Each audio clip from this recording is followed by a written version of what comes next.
Welcome to Olympian Water Testing, giving you the best in water analysis. Today we're looking at the record where almost 500,000 New Yorkers are drinking PFAS polluted water, and it's left out of the current and proposed New York State protections. What's going on here? Advocates urge Governor Kathy Hochul and the New York State Department of Health, the DOH, to bring New York's drinking water standards on toxic PFAS in line with the new EPA health advisories.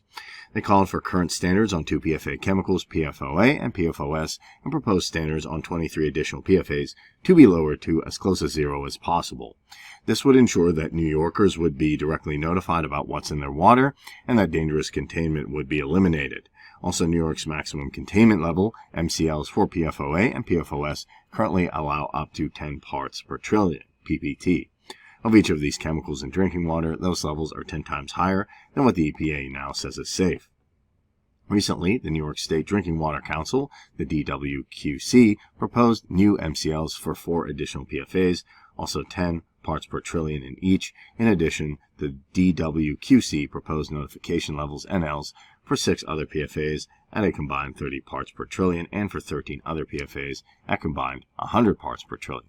Also, advocates argue these proposals are too high for inadequacy to protect public health given the similarities between those chemicals, PFOA and PFOS. MCLs require public notification in drinking water cleanup if exceeded, and NLs only require public notification if exceeded. According to a review of selection of statewide testing data, at least hundreds of thousands of New Yorkers have PFOA and PFOS and or other PFAS in their water, but at levels below the current or proposed standards. The list of approximately 20 identified water utilities can be found on pages 3 to 5 of a letter recently sent to the Governor and Department of Health by a broad coalition of close up to 40 organizations.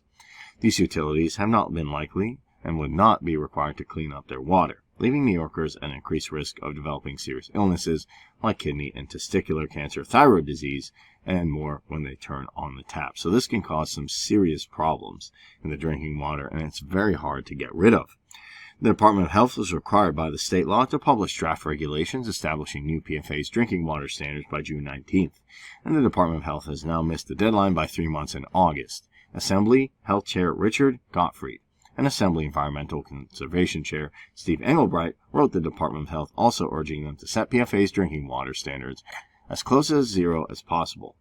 Ossining, Peekskill, Rotterdam. These are just a few of the communities legally exposed to the dangerous levels of PFAS chemicals. Governor Hochul and the Department of Health must act swiftly to ensure these communities have clean, safe water. They can strengthen New York PFAS drinking water standards and guarantee that toxic contamination is cleaned up. New Yorkers cannot afford to have new PFAS protection delay much longer. Robert Hayes, Director of Clean Water with the Environmental Advocates NY, stated.